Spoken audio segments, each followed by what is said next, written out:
Hi guys, Penny here, brew day today, so just me doing this one and my little partner.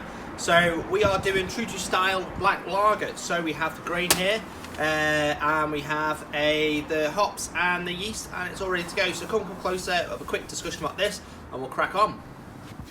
So here we've got the grain, so we've got CaraMunich type 2, Carafa special type 3, chocolate malt, biscuit malt, and the main grist is your finest lager malt. The yeast we're using, we've got Einstein. It comes with one, but it does say we recommend two, so I've gone with the two. And then we've got our bittering hops here, which is the Magnum Hallertau. Hallertau or Hallertau Magnum. And then for our other hop additions, we're using Sapphire. So let's crack on.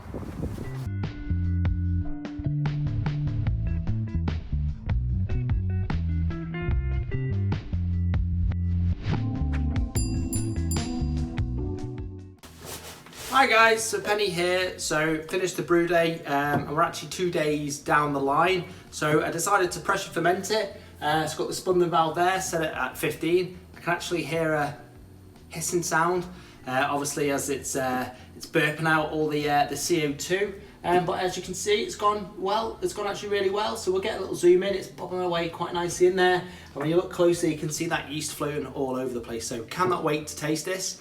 The reason why I pressure fermented was actually I left it a bit late for my birthday coming up to get some beers ready. And it did say you could pressure ferment it in the recipe. So let's hope it works.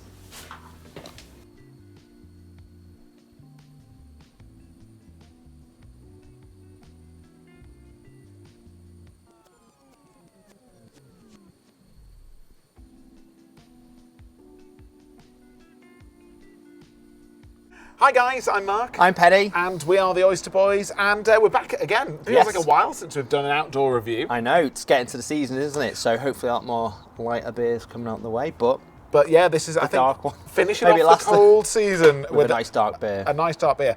Normally dark beers are not my jam. No? No, I'm not a big fan of like the heavy dark ales and the stouts and stuff, but this one should be like the happy middle ground really for me, shouldn't it? So it's a Schwarzbier? The Schwarzbier, yeah, or the black lager, so it's the true to style number 16, sorry. 16, so, yeah, I know what you mean. So, the whole idea is about lagers is it's a dark beer that's sessionable, like you're saying. So, I mean, I like the malty beers, not sometimes when it's too malty, and there seems to be like a bit of a craze where the people are just making these stouts as sweet as they can. Oh, like the breakfast stouts and the pastry stouts and stuff like that. But if it's hoppy and it's a little bit of biscuity, I'm all over it. So it's just when it gets a bit too sweet. But yeah, I mean, I've enjoyed making it. The one thing I do like is when you do make the dark malts and when you put the black, sort of the roasted grain into the grain fibre and all the smells that come off it. I absolutely love it. And I think that we obviously made the Guinness clone as well. That was a while ago. That was in the Oyster Show. I made that twice, and that was absolutely delicious. That was a very sessionable one. And obviously, we have made the Czech lager in the past as well. Lager, that was the third best Czech dark lager in the country at the time. Yeah. So well, what do you think of the look? I mean, looks wise, it's exactly what it says it's going to be. It's a dark. It's dark, isn't it? It's black. It's not even light dark red. It's black. That's a black beer. You can't see anything through it. Sometimes nice light little tan head on it as well. Yeah, because sometimes with Guinnesses, you can at the bottom, you can see it is actually quite clear. You can see through it. It's like ruby red, isn't it? But this one's like jet black. I mean, it's what you'd want, isn't it? It's I mean, you can't see the logo on the glass, can you? It's I'd probably say it's like an 8.5 out of 10. Yeah, for dark lager. Yeah, I give it an 8. Yeah, I like to say the head, nice. So just a bit of background on this kit. So as Penny said, true to style kit from the Malt Miller, number 16 in their range. All of these beer kits are like showcasing different beer styles at an affordable price point. Which we'll talk about the price later. But there's how many are there now? Are there 30 of these or 25 There's a few. or 30 There's a few coming out, and we've done quite a few of them. They've been very good. So just with the regards to making this, so obviously this is a lager, so you are supposed to lager it. What I did is I actually pressure fermented it. So I pressure fermented it just on my kitchen cabinet, and it just went away happily. But I mean, we made this about 6 weeks ago, so technically it has been lagering in the fridge. But yeah, so it's kind of like the pressure fermenting is kind of a cheats way to get away from the not using temperature control. Freeze up the fridge space. Freeze the fridge. So if you've got other beers that you want to ferment, you can just do this at room temperature at 15 psi or something, and just make your life a little bit easier. And gives you something to look at when you go in the utility room as well. Exactly, it's fun to see it all swirling around. So, and instead of doing a yeast starter, I used 2 packets of the WHC Einstein yeast, which comes with it. So it only comes with 1 packet. So I've had an extra packet there. Yeah, so we had some lying around, didn't we? So. Yeah. Sure, right, okay. I've given it a sniff. You went straight in there and treated it. It's lovely. It was really, really nice. So roasty and like coffee. It. You can really smell like a coffee, chocolatey, biscuity smells in there. It's not overpowering either, is it? No. So, but it also smells like super clean. Like that yeast hasn't left behind any weird esters or yeasty smells. It's cleaned up after itself really well. I mean, the pressure fermenting will have helped like suppress the ester production anyway, but it's really cleaned up after itself very, very well, and there's no off aromas in it. You don't want any of that yeastiness coming through, and you want it to be clean and crisp because it is supposed to be sessionable, don't you? Yeah. That's exactly what you're aiming for. It smells it, and I give it I get a 7.5 for me. 7.5 for me as well.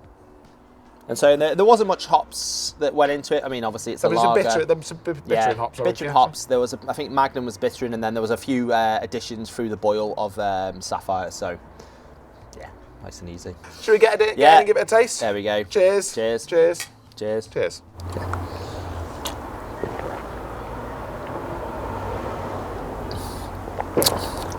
Ooh. You know what? What you were saying wasn't that, but you were saying that these dark lagers are meant to give you all the roasty, toasty character, but still in a way that's sessionable, and that really is as well. It's like, I couldn't sit and drink 10 pints of Guinness, but like I could definitely drink a good few of these. We'll get to that in a minute, you know, but it's like, it's so light. It's not claggy or cloying or heavy. I'm not drinking it and thinking, oh, I'm going to be full after half a pint. Yeah. It's a really it's light, not meaty, is it? It's really refreshing beer. Dead nice long taste. That bitterness comes through at the end as well. Obviously, you don't get much from the hop aroma because you've got so much of that malt character coming through it. But it's not too biscuity. It has got biscuit malt in it, but it's not too sweet or overpowering. It's well balanced. Yeah, it's really, really well balanced. You know, WHC, man, churning out these yeasts. We just did a video which isn't out yet, actually. I need to get that sorted out. But that was a yeast versus yeast thing, and theirs made a much more well-balanced beer when we did a split batch. But, you know, this one tastes great. Just Everything just shines, sings, just it seems to sing together in harmony. And do you know what? I've been absolutely smashing these with the roast dinners. So lots of lamb, because lamb's now on season and stuff like that. And it's half price at some supermarkets at the moment, So I've got lots of lamb, we've got the mint that's growing through it, and I'm just smashing a few of these with the red meat, and it's just... I reckon you could make an absolutely boss steak and ale pie with this. I think, what did I make? I did make a gravy with it. Yeah? Yeah, you just got to be a bit careful, because if you have a stout that you use and it's a bit hoppy, it can make it a bit bitter, so you have to balance it with some sugar. But we're the Oyster Boys Brewing, not gravy. Gravy and stout pies. Oyster Boys Gravy Co. Yeah, there we go. That would be great. Taste-wise, mate, I'm like I said before, I'm not really dark beers all the time. I'm not often going out of my way to try one, but this is lovely. Yeah, 4.7% as well. That's nice. I think it hides it quite well. I'd give that an 8. Yeah, I think it's delicious. I give it 8.5. I think it's absolutely delicious. I've been smashing it. I like dark beers. I like this. Absolutely love it. If I went, I mean, like I say, we'll get onto it, but I would happily stick around with it. It's not often this happens with the dark beer that I'm ahead of you. Price-wise, as we said, this is one of the Malt Miller's True to Style kits, so they're all under 25 quid. I think, did you say this one was 23? £23, yeah, so... £23. Obviously, that comes with 1 packet of yeast, which probably would be fine to use with it, but we just chucked a second one in just to give it a bit of a head start. For 19 litres, so 35 pints, which makes it 61. No. 66? 66p a pint. 66p. Mega. Yeah. Absolutely mega. It's like a 9.5 on price, really, isn't it? It's absolutely. beautiful. Yeah, 9.5. I agree with you, 9.5. I mean, you can't... For the beers that are being churned out for this price range, it's just, and good quality yeast as well. Yeah, so the WHC dried yeasts have only been on the market for maybe 6 months now. I think they started coming out in the homebrew scale. Okay. Something like that. Maybe a bit longer, not too sure. But we've been sort of like trying quite a few of them. in other beers that we make and with the recipe ourselves, but this one obviously came with it as standard. And they're absolutely fantastic, and they're a really good price point as well, because I think the sachets of the WHC ones mostly around £3. Yeah. But, you know, the same as most others, if not slightly cheaper. Yeah, but the results have been great. Yeah. So big up those. Sessionability-wise, I'd probably have. It's a dark beer, so I'm not going to be having 10 of them. I'd probably have like 6 of them. Yeah, mine would be 6 as well. 6. That's quite a lot for you. I know, on a dark beer. That's really, really. But it's just so light. It's like I'm nailing this, and I'm thinking, well, I could have another one of those, and it's it's lunchtime basically, and I've got stuff to do today. But yeah, it's a really, really easy drinking beer. Easy to make as well. Yeah, you could have this in the summer or in the winter. Wouldn't really matter. Yeah, great absolutely. On a hot day. I mean, how many times on a hot day would you think about sitting outside in the sun and thinking, oh, I'm going to have a really dark beer? Yeah. You can with that. The sun's going down, and it maybe you know, now when it's been a sunny day and you just feel that sun on your face and it's just taking that crisp air off, and you just have a bit of that dark lime just to warm you up a bit as well. Yeah, that's great. Delicious. But yeah. Says it all, doesn't it? It does. That's a mega beer. Absolutely mega beer. So yeah, did you score that one? Yeah, 6, same as you. So here's the oyster score for it. I have to let you do that now because you just cut it when I put the score out. Smash like, hit subscribe, go and check these beer kits out and all the other ones in the range absolutely. As well. I think we've got a few more to do, haven't we? Like the Vienna Lager.